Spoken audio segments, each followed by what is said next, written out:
Grace and peace be upon all of you from God the Father and the Lord Jesus Christ. This is our weekly Winner News. First of all, the headlines. Charity support program held at the Living Hope Miracle Ministry from Addis Ababa branch on May 16, 2026. Apostle Daniel Getachew continue teaching on wisdom every Sunday morning, understanding a Christian's position in God's eyes. God does not withhold healing from His people. Weekly business and wealth management teaching continues every Friday by Apostle Daniel Getachew. News and details. The charity program exceeds expectations. On May 16, 2026, charity event to support those in need was successfully held at the church. Apostle Daniel Getachew opened the event, emphasizing that caring for the poor is a vital part of the worship. While the church initially planned to feed around 1,500 people, the event ultimately served around 2,034 individuals without including the number of children. The support provided for the attendees received lunch, clothing, and hygiene products. Guest officials from the Lemikra subsidiary attended and praised the initiative, urging such actions to be encouraged in the future.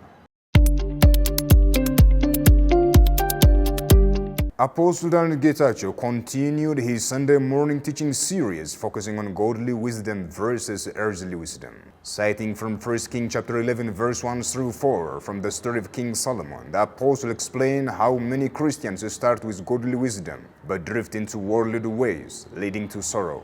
He urged the congregation to hold on to God's wisdom to maintain peace and joy in their life.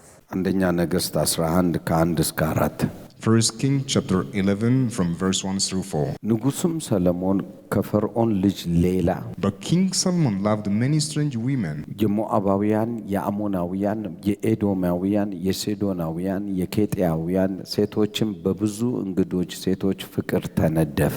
But King Solomon loved many strange women, together with the daughter of Pharaoh, women of the Moabites, Ammonites, Edomites, Zidonian, and Hittites. ቁጥር 2 And verse 2. እግዚአብሔር የእስራኤልን ልጆች አምላኮቻቸውን ትከተሉ ዘንድ ልባችሁን በእውነት ያዘነብላሉና አምላኮቻቸውን ትከተሉ ዘንድ ልባችሁን ያዘነብላሉና ወደ እነርሱ አትግቡ። ሌላ አምላክ ነው የሚያመልኩት ማለት ነው። Of the nations concerning which the Lord said unto the children of Israel, Ye shall not go into them, neither shall they come in unto you, for surely they will turn away your heart after their gods. እነርሱም ወደ እናንተ አይግቡ ካላቸው ከአሕዛብ ከነዚህ ጋር ሰለሞን በፍቅር ተጣበቀ። So then Solomon clave unto this in love. ቁጥር 3 And verse 3. ለእርሱም ወይዛዝርት የሆኑ 700 ሚስቶች 300 ዕቁባቶች ነበሩት። ስንት አጋንንት እንደሰበሰበ በደምዘም። And he had 700 wife princes and 300 concubines. ሚስቶቹም ልቡን አዘነበሉት። And his wife turned away his በደም heart. ተመልከት። ይሄ ሁሉ ጥበብ ፍለጋ ነው። And then Solomon goes this far searching for wisdom. እግዚአብሔር የሰጠው ጥበብ ነበር። But he has the wisdom from God. እስቲ ቆይ ደግሞ የነሱን ጥበብ ደግሞ ልፈልግ አለ። And then he had to learn these devilish wisdoms this way. ልንገራችሁ ጥበብ ሲጀምር Let me tell you, when you begin by wisdom, በጣም በምድር ላይ ተመለከትኩ የእግዚአብሔር ጥበብና ዕውቀት ያለባቸውን ሰዎች። and I have observed on this earth in people who have the wisdom of God. አብዛኛውን ጊዜ Most of the time, አልፈው ሌላ ጨቡዴ ጋር ይሄዳሉ። they go beyond this level and then go to have relation with devilish wisdom. ፍላጎቱ በጣም ስለሚጨምር Because their desire will go high for such wisdom. እኔ ግን እዚሁ እነግርሃለሁ But I will tell you here clearly. የጨለማ ጥበብ አለ ተወው፣ በቃ አይጠቅምም። And there is a devilish wisdom, but it doesn't benefit you, just leave it. አያግዝም። So it doesn't support you. የሚበልጠውን ይዛል በቃ። And then you have received the power which is above. The Christian's position in God's eyes.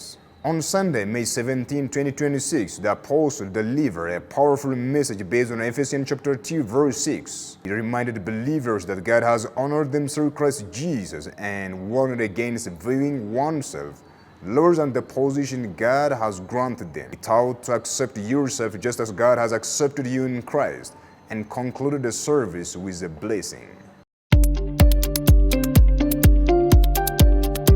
God does not withhold healing from His people. During the Tuesday healing program at Mission for Nation International Church located at Bulgaria, Addis Ababa, Apostle Daniel taught that it's God's will to heal His people and His children. He explained that the enemy often distorts a believer's mindset, making them feel abandoned or unhealed. He emphasized that physical health can be manifested by aligning one's thought and declaring God's word over their body. The service concluded with worship, prayer, and testimonies of deliverance with other ministers beside Apostle. እግዚአብሔርም ፍላጎቱ አንተ ጤነኛ ትሆን ዘንድ ነው። ምክንያቱም ለጥቅሙ ሲል ወደ መንግስቱ ህይወት ለማምጣት ሰው ሁሉ ይድን ዘንድ የእግዚአብሔር ፈቃድ ሆኖ ሳለ ሰው ሁሉ እንዲድን ግን መስመር ያደረገው በሰው በኩል ይገልገል ብሎ ነው። ባይሆን ኖሮ ለሊት ላይ ብድግ አድርጎ እግዚአብሔር በህልሙ ሰውን ሁሉ ይፈውስ ነበር። ነገር ግን በሰው መጠቀም ፈለገ። ታምራት ማድረግን አለ ቆሮንቶስ መጽሐፍ 12 ላይ ሐዋርያትን፣ ነቢያትን፣ አስተማሪን ከዛስ በኋላ ፓስተርን እንዲሁም ደግሞ ወንጌላዊን አምስቱን ስጦታዎች ብቻ አልሰጠም። እንደገናም ከታች ሲጽፍ የተናገረው ነገር ምንድነው? ታምራት ማድረግን፣ ፈውስን ማድረግን፣ የጸጋ ስጦታዎችን ዘረዘረ። እነኚህ በሙሉ ቤተ ክርስቲያንን የማነጽ ፕሮግራም ከሆነ ስራውን በሰው ነው የሚሰራው ማለት ነው። እግዚአብሔር ብቻውን ይሰራል ግን የሚገርም ነገር እሱ አልሰራም ያለ ሰው ካለ ምን ትሆናለህ? አንዱ የመስሪያው መንገዴ በሰው ነው። በቃ ልጠቀም ፈለኩ። መቼም ጠላቷ አይደለች። እሷን የጨጓራ ህመም ሰጥቷት ምግብ ለመብላት ስትታገል ሲያይ ሰይ የኔ ልጅ እንዲህ ነው መሰቃየት። አንተ አታረገውም። አንተ ማለት ቡኒ ረመዲን ነኔና አንተ እንደፈለክ ክፉ ምታስብና ደግን ምታስብ ሰው አታረገውም። አንተ እንዲህ ማሰብ ከቻልክ በጎ ነገር እንዴት አብልጦ የሰማይ አምላክማ መልካምና ያስብ። እግዚአብሔር ከፈቀደ ፈወሳል የሚባል የለም። ፈቃዱ ፈውስ ነው። እንዳታምን ነው። ካላመንክ እንደማይሰራ ያውቃል ሰይጣን። ስለዚህ በሰው ትምህርት ይሁን በምናምን ትምህርት ይሁን አእምሮክን የመደለል ፕሮግራም ባይዘው ሰይጣን ማለት እኛም ይመስለን የሆነ ቀን እንዳያበቀለ ምናምን ተወው። እሱ አይደለም ሰይጣን ማለት ሐሳብን የሚያበላሽ ነው። ለዚህ እኮ ነው መጽሐፍ ቅዱስ ሐሳቡን ምን አንለው አንስተውም የዲያብሎስን ሽንገላ ተቃወሙት። እንደገናም ደግሞ ሽንገላ ማታለል አሁንም ሐሳብ ጋር ነው። ለካ እንዳይሰራ የሚያደርገው ነገር ሐሳብክ ነው። The business teachings being stewards of wealth. Apostle Daniel continued his ongoing business teaching series at the Addis Ababa local church. In his latest session, he taught that while building wealth is important, wealth must not consume a believer's heart. He reminded the congregation, you are stewards of the wealth God gives you. He urged them to keep their ultimate focus and trust on God rather than the money they are earning. መታመን ወይም ማረፍ ወይም መደገፍ እየቀጠለ ለሚሄድ ባለጠግነት የማሸነፊያ መንገድ ነው። ለማሸነፍ ትፈልጋለህ?